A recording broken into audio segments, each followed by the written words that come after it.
श्री कृष्ण गोविंद हरे मुरारी, हे नाथ नारायण वासुदेवा।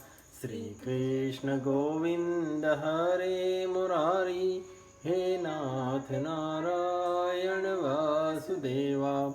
हे नाथ नारायण वासुदेवा, हे नाथ नारायण वासुदेवा। श्रीमद् भागवत पुराण अथ द्वितीय अध्याय। प्रशद्र आदि मनु के 5 पुत्रों का वंश। श्री शुक उवाच। एवं गतेथ सुधुम्ने मनु वैवस्वत सुते, पुत्र कामस्तपस्तेपे यमुनायां शतं समः। ततो यजन्मनुर्देवं पत्यार्थं हरिं प्रभुं, इक्ष्वाकु पूर्वजान् पुत्रालेभे स्वसदृशान् दश। प्रशद्रस्तु मनोपुत्रो गोपालो गुरुणा कृतः, पालयामास गायत्तो रात्रां वीरासनप्रतः। एकदा प्राविशद गोष्ठं शार्दूलो निशि वर्षति, शयाना गावोत्थाय भीतास्ता बभ्रमुर्व्रजे। एकां जग्राह बलवान् सा चुक्रोश भयातुरा, तस्यास्तत् क्रन्दितं श्रुत्वा प्रशदोऽभिससारः।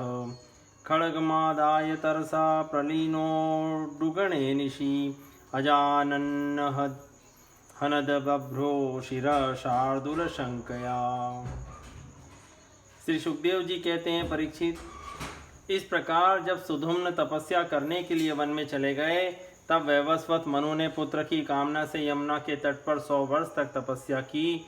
इसके बाद उन्होंने संतान के लिए सर्वशक्तिमान भगवान श्री हरि की आराधना की और अपने ही समान 10 पुत्र प्राप्त किए, जिनमें सबसे बड़े इक्ष्वाकु थे। उन मनुपुत्रों में से एक का नाम था प्रशद्र।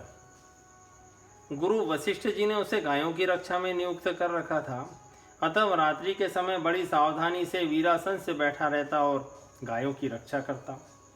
एक दिन रात में वर्षा हो रही थी। उस समय गायों के झुंड में एक बाघ घुस आया। उससे डरकर सोई हुई गौएं उठ खड़ी हुई। वे गौशाला में ही इधर उधर भागने लगी। बलवान बाघ ने एक गाय को पकड़ लिया। वह अत्यंत भयभीत होकर चिल्लाने लगी। उसका वह क्रंदन सुनकर प्रशद्र गाय के पास दौड़ाया। एक तो रात का समय और दूसरे घनघोर घटाओं से आच्छादित होने के कारण तारे भी नहीं दिखते थे। उसने हाथ में तलवार उठाकर अनजान में ही बड़े वेग से गाय का सिर काट दिया। वह समझ रहा था कि यही बाघ है। व्याघ्रोपी वृक्नशवणो निस्त्रीशाग्रहतस्ततः, निश्चक्राम भृशं भीतो रक्तं पथि समृत्सृजन्। मन्यमानो हतं व्याघ्रं प्रशद्र परवीरः, अद्राक्षीत स्वहन्तां बभ्रुव्युष्टायां निशि दुःखितः। तं शशाप कुलाचार्य समाकृतागतसमकामतः, न छत्रबन्धुशूद्रस्त्वं कर्मणा भविता मुना। एवं शप्तस्तु गुरुणा प्रत्यगृह्णात् कृताञ्जलिः, अधारयद् व्रतं वीर ऊर्ध्वरेता मुनिप्रियं। वासुदेवे भगवती सर्वात्मनि परेमले, एकान्तित्वं गतो भक्त्या सर्वभूतसुरतसमः। विमुक्तसङ्गः शान्तात्मा सन्त संयताक्षो परिग्रह, यद्रक्षयोपपन्नेन कल्पयन् वृत्तिमात्मनः। आत्मन्यात्मानमाधाय ज्ञानतृप्तसमाहितः, विचचार महिमेतां जलान्धबधिराकृतिः। एवं वृत्तो गतं वनं गत्वा दृष्ट्वा दावाग्निमुत्थितं, तेनोपयुक्तकर्णो ब्रह्म प्राप परं मुनिः। कवीकनीयान् विषयेषु निःस्पृहो, विसृज्य राजं सह बन्धुभिर्वनं। निवेश्य चित्ते पुरुषं स्वरोचिषं, विवेश कैशोरवया परं गतः। करुणान्मानवादासनकारुषा छत्रजातयः उत्तरापथगोप्तारो ब्रह्मण्या धर्मवत्सला द्रष्टादधाष्टमभूतछत्रं ब्रह्मभूयं गतं छितौ नृगस्य वंशः सुमतिर्भूतज्योतिस्ततो वसुः वसो प्रतीकस्तत्पुत्र ओघवानोघवत्पिता कन्या चौगवती नाम सुदर्शन वाहतां चित्रसेनो नरिष्यन्ता द्रक्षस्तस्य सुतोऽभवत् तस्य मीढवास्ततः कूर्च इन्द्रसेनस्तु तत्सुतः वीतिहोत्रस्त्वीन्द्रसेनात् तस्य सत्य स्रवाभूत उरुस्रवा सुतस्तस्य देवदत्तस्ततोऽभवत्। तलवार की नोक से बाघ का भी कान कट गया। वह अत्यंत भयभीत होकर रास्ते में खून गिराता हुआ वहां से निकल भागा। शत्रुदमन प्रशद्र ने यह समझा कि बाघ मर गया, परंतु रात बीतने पर देखा उसने कि मैंने तो गाय को ही मार डाला है। इससे उसे बड़ा दुख हुआ। यद्यपि प्रशद्र ने जानबूझकर अपराध नहीं किया था, फिर भी कुल पुरोहित वशिष्ठ जी ने उसे शाप दिया कि तुम इसी कर्म से क्षत्रिय नहीं रहोगे, जाओ शूद्र हो जाओ। प्रशद्र ने अपने गुरुदेव का यह शाप अंजलि बांधकर स्वीकार किया और इसके बाद सदा के लिए मुनियों को प्रिय लगने वाले नैष्ठिक ब्रह्मचर्य व्रत को धारण किया। वह समस्त प्राणियों का अहेतुक हितैषी एवं सबके प्रति समान भाव से युक्त होकर भक्ति के द्वारा परम विशुद्ध सर्वात्मा भगवान वासुदेव का अनन्य प्रेमी हो गया। उसकी सारी आसक्तियां मिट गई, वृत्तियां शांत हो गई, इंद्रियां वश में हो गई। वह कभी किसी प्रकार का संग्रह परिग्रह नहीं रखता था। जो कुछ देववश प्राप्त हो जाता उसी से अपना जीवन निर्वाह कर लेता। वह आत्मज्ञान से संतुष्ट एवं अपने चित्त को परमात्मा में स्थित करके प्राय समाधिस्थ रहता। कभी कभी जड़, अंधे और बहरे के समान पृथ्वी पर विचरण करता। इस प्रकार का जीवन व्यतीत करता हुआ वह एक दिन वन में गया। वहाँ उसने देखा कि दावानल धधक रहा है। मननशील प्रशद्र अपनी इंद्रियों को उसी अग्नि में भस्म करके परब्रह्म परमात्मा को प्राप्त हो गया। मनु का सबसे छोटा पुत्र था कवि। विषयों से वह अत्यंत निस्पृह था। वह राज्य छोड़कर अपने बंधुओं के साथ वन में चला गया और अपने हृदय में स्वयं प्रकाश परमात्मा को विराजमान कर किशोर अवस्था में ही परम पद को प्राप्त हो गया। मनुपुत्र करुष से कारुष नामक क्षत्रिय उत्पन्न हुए। वे बड़े ही ब्राह्मण भक्त, धर्म प्रेमी एवं उत्तरापद के रक्षक थे। धृष्ट के धार्ष्ट नामक क्षत्रिय हुए। अंत में वे इस शरीर से ही ब्राह्मण बन गए। नृग का पुत्र हुआ सुमति, उसका पुत्र भूतज्योति और भूतज्योति का पुत्र वसु था। वसु का पुत्र प्रतीक और प्रतीक का पुत्र ओघवान। ओघवान के पुत्र का नाम भी ओघवान ही था। उसके एक ओघवती नाम की कन्या भी थी, जिसका विवाह सुदर्शन से हुआ। मनुपुत्र नरिष्यंत से चित्रसेन, उससे ऋक्ष से मीढ़वान से कूर्च और उससे इंद्रसेन की उत्पत्ति हुई।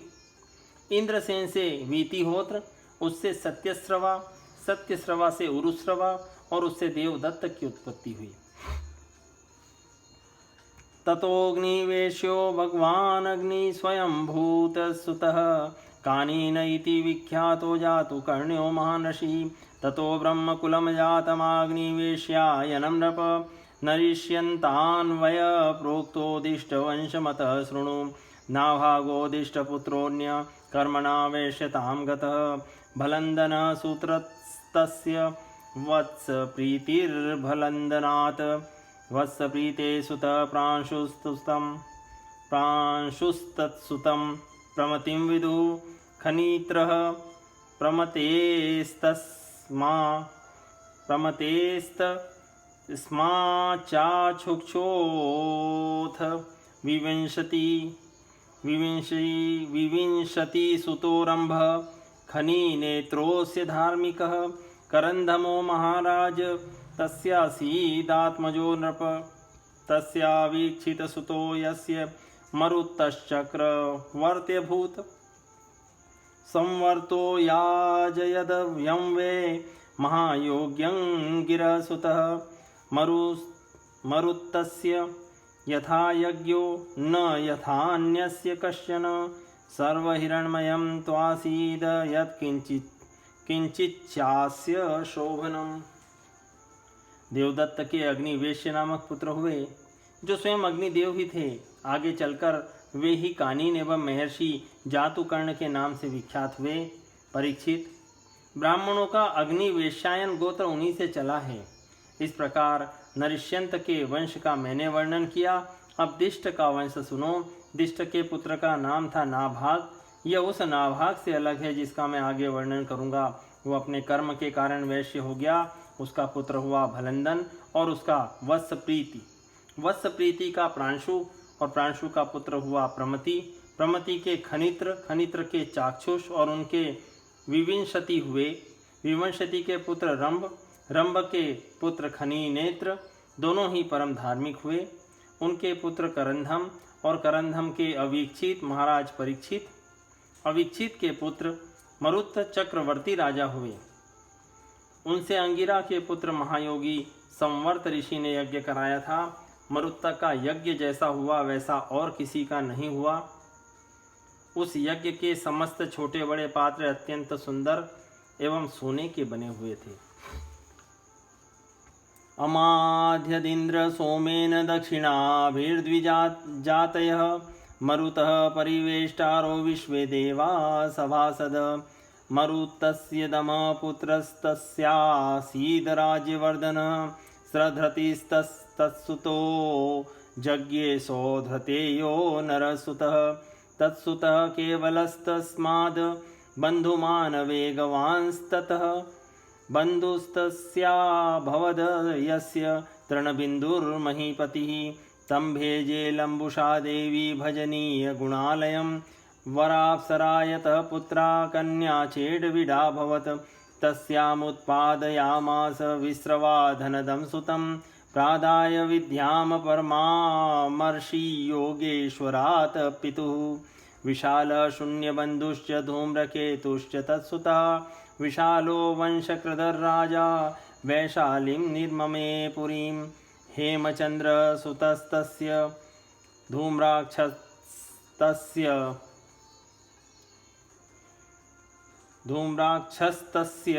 चात्मजः तत्पुत्रात् संयमादासीत् कृशाश्वसहदेवजः कृशाश्वात् सोमदत्तो भूदयोश्वमेधैरीस्पतिम् इष्टवा पुरुषमापाग्रयां गतिं योगेश्वराश्रितः सौमदत्तिस्तु सुमतिस्तस्तु सुतो जनमेजयः एते वैशालभूपालास्तृणबिन्दोर्यशोधरः। उस यज्ञ में इंद्र सोमपान करके मतवाले हो गए थे और दक्षिणाओं से ब्राह्मण तृप्त हो गए थे। उसमें परोसने वाले थे मरुदगण और विश्वदेव सभासद थे। मरुत के पुत्र का नाम था दम। दम से राज्यवर्धन, उससे सुधृति और सुधृति से नर नामक पुत्र की उत्पत्ति हुई। नर से केवल, केवल से बंधुमान, बंधुमान से वेगवान, वेगवान से बंधु और बंधु से राजा तृणबिंदु का जन्म हुआ। तृणबिंदु आदर्श गुणों के भंडार थे। अप्सराओं में श्रेष्ठ अलम्बुषा देवी ने उनको वरण किया, जिससे उनके कई पुत्र और इडविडा नाम की एक कन्या उत्पन्न हुई। मुनिवर विश्रवा ने अपने योगेश्वर पिता पुलस्त्य जी से उत्तम विद्या प्राप्त करके इडविडा के गर्भ से लोकपाल कुबेर को पुत्र रूप से उत्पन्न किया। महाराज तृणबिंदु के अपनी धर्मपत्नी से 3 पुत्र हुए, विशाल, शून्यबंधु और धूम्रकेतु। उनमें से राजा विशाल वंशधर हुए और उन्होंने वैशाली नाम की नगरी बसाई। विशाल से हेमचंद्र, हेमचंद्र से धूम्राक्ष, धूम्राक्ष से संयम और संयम से 2 पुत्र हुए, कृशाश्व और देवज। कृशाश्व के पुत्र का नाम था सोमदत्त। उसने अश्वमेघ यज्ञों के द्वारा यज्ञपति भगवान की आराधना की और योगेश्वर संतों का आश्रय लेकर उत्तम गति प्राप्त की। सोमदत्त का पुत्र हुआ सुमति और सुमति से जन्मेजय। ये सब तृणबिंदु की कीर्ति को बढ़ाने वाले विशाल वंशी राजा हुए। इति श्रीमद्भागवते महापुराणे पारमहंस्यां संहितायां नवम स्कंदे द्वितीयो अध्याय संपूर्णम्।